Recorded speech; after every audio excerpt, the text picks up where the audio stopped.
ठंड में पानी की बौछार, आंसू गैस के गोले, डंडे, रास्ते रोकने के लिए सड़क पर गड्ढे कर दिए गए, जंजीरों से बड़े बड़े पत्थर और बैरिकेड बांध दिए गए, बड़े बड़े कंटेनर लगा दिए गए, बॉर्डर सिक्योरिटी फोर्स बुला ली गई, एक राज्य से दूसरे राज्य जाने के लिए बॉर्डर सील कर दिए गए। ये सारी प्लानिंग किसी आतंकी या क्रिमिनल को रोकने के लिए नहीं, बल्कि अपनी आवाज उठा रहे, आंदोलन कर रहे किसानों के लिए की गई, ताकि वो देश की राजधानी दिल्ली ना पहुंच सके और अपनी आवाज नहीं उठा सके। और ये सब तब हो रहा था जब देश संविधान दिवस मना रहा था। अब जब देश की भूख मिटाने वाले के संविधान में दिए आंदोलन और विरोध के अधिकार को यूं कुचला जाएगा, तो हम पूछेंगे जरूर, जनाब ऐसे कैसे? नए कृषि कानूनों के खिलाफ किसान दिल्ली चलो के नारे के साथ देश की राजधानी दिल्ली पहुंचना चाह रहे थे, लेकिन रास्ते में उन्हें पंजाब हरियाणा बॉर्डर हो या दिल्ली हरियाणा बॉर्डर, अंबाला सोनीपत, शंघू बॉर्डर, गुरुग्राम का बिलासपुर, हर जगह उन्हें रोकने के लिए पुलिस से लेकर पैरा मिलिट्री फोर्स तैनात थी। लेकिन आपको बता दें कि ये किसानों का आंदोलन कोई अचानक नहीं शुरू हुआ है।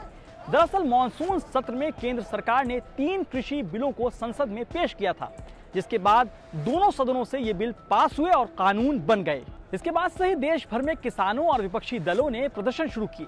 सबसे ज्यादा असर पंजाब में देखने को मिला, जहां कांग्रेस सरकार ने इन कानूनों को रोकने के लिए एक प्रस्ताव भी पास कर दिया।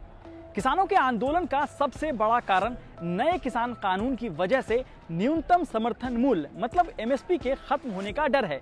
अब तक किसान अपनी फसल को अपने आसपास की मंडियों में सरकार की ओर से तय की गई एमएसपी पर बेचते थे। वहीं इस नए किसान कानून के कारण सरकार ने कृषि उपज मंडी समिति एपीएमसी मतलब एग्रीकल्चरल प्रोड्यूस मार्केट कमेटी से बाहर कृषि के कारोबार को मंजूरी दे दी है।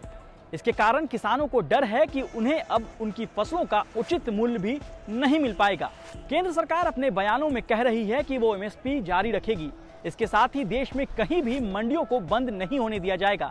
लेकिन सरकार ने इस बात को नए कानून में नहीं जोड़ा है, जिससे किसानों में भारी मात्रा में असंतोष और असमंजस की स्थिति बनी हुई है।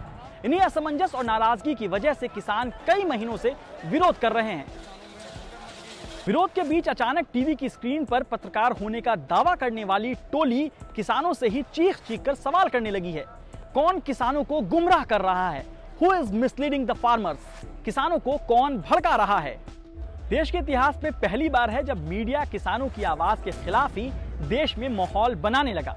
मतलब सीए एनआरसी के खिलाफ आवाज उठाने वाले मुसलमान और सेकुलर गुमराह, कॉलेज में फीस बढ़ोतरी के खिलाफ स्टूडेंट आवाज उठाए तो वो गुमराह, लड़कियां अपनी मर्जी से किसी भी धर्म में शादी करें या धर्म बदलें तो कथित लव जिहाद के नाम पर वो गुमराह, किसान आवाज उठाएं तो वो गुमराह, बेरोजगार नौकरी के लिए सड़क पर आ जाए तो वो भटके हुए।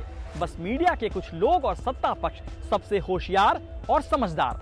अब बात ये नहीं है कि किसानों की मांगे जायज हैं या नहीं, बात ये है कि आप बात ही नहीं कर रहे हैं। अब जब किसानों के सब्र का बांध टूट चुका है तो आप बातचीत की बात कर रहे हैं। वक्त रहते क्यों नहीं किया? किसानों को इस तरह इस ठंड में पानी की बौछार सहने को क्या जरूरत थी? क्यों वो आंसू गैस के गोले झेल रहे हैं? क्यों उन्हें विलेन दिखाने की कोशिश हो रही है? अगर ये लोग गुमराह हैं तो बैठते इनके साथ, बात करते। चीन ने जमीन हड़प ली तो आंख लाल करने की जगह संवाद करने गए थे ना।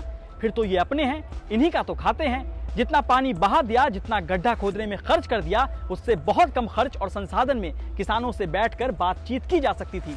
काश ये बात आप समझ जाएं, नहीं तो देश पूछेगा जरूर, जनाब ऐसे कैसे?